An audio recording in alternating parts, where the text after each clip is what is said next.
My question is around the report and quite alarming report that we have received from the Universal Periodic Review as well as OPCAT, so particularly from the Committee Against Torture, on the really dire situation we have in our correction system and in our prison system and overrepresentation of Māori in both from a perspective of remand, but also in youth facilities and also in women's prisons.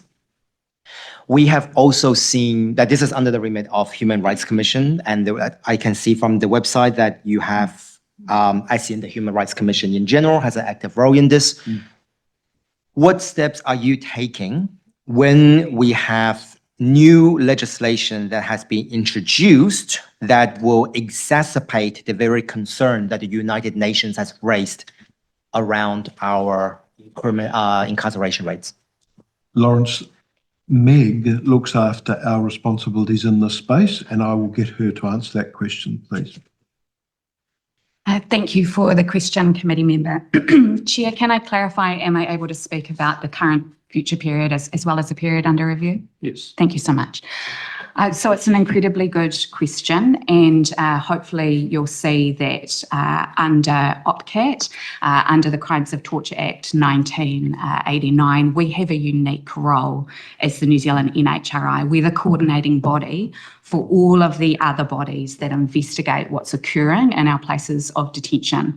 We take this work incredibly seriously.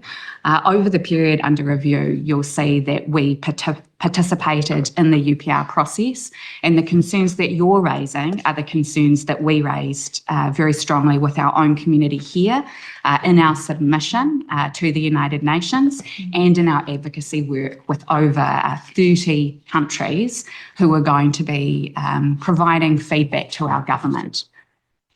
In terms of our work on pieces of legislation, so we submit on a wide number of bills that go before the House, and you'll see that under the period under review that includes on the Ram Raid bill and our concerns around the impact on young Māori in particular. We've also, under the period under review, worked on women in prisons, particularly Auckland Women's Correctional Facility, where we've raised issues around minimum standards for women in prison, increased lockup hours, concerns around staffing, and we also observed corrections bringing in new facilities to enable searches where women are no longer strip searched. So we're looking at how are some of these initiatives improving conditions for women, and that was one of them. I think in the future, under our responsibility under OPCAT, we are looking at the concerns raised by the Chief Ombudsman in his final report around the fact that there has been numerous reports over the last 20 years raising concerns in corrections, and the conditions don't seem to be changing.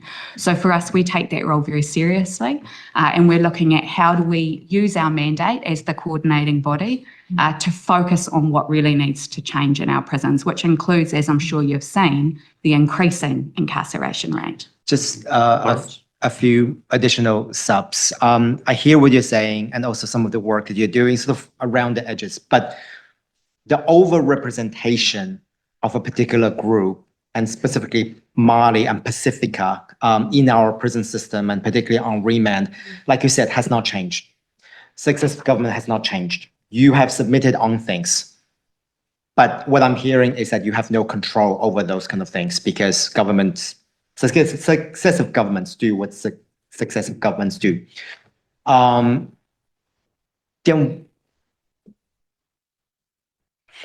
I'm going to be really blunt about this, but what's the point then?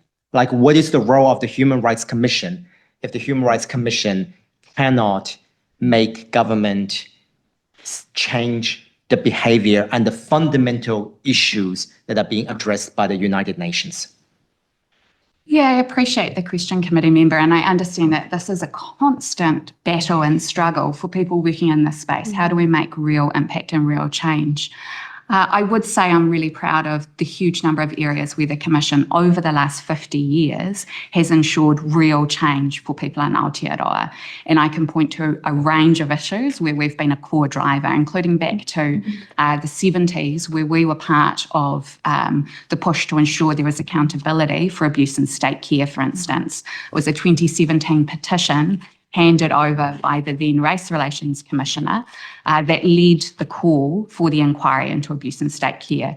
So I guess I do see the Human Rights Commission's role is to promote and protect human rights, which is the role that all national human rights institutions have globally. But it is not our role to make legislation or to uphold the rights of people in New Zealand. That role rests with the state. They are the one who has the obligation and the responsibility to protect the rights of New Zealanders in terms of their actions. So that can't rest solely on us. Obviously, if our role is to protect rights, we use all of the instruments that we have. But I will note that the Inspectorate, who also has a role in this, the Ombudsman, who is a much larger organisation than we are, and many others working in this space have also consistently noted that their work has gone unheeded. So I don't think that this is down to our very small team. We don't have one member of staff that works on this. We have a very small team. And I think in terms of your comments around the overrepresentation of Māori, one of the things that we have done is commit to being part of a positive news story in terms of our work for Māori, and we will continue to do that. But we are also focusing on the concerns as well. And so, yes, we have submitted, but sometimes submissions and advocacy and pressure from the United Nations does result in achievements, and so we will continue to do so.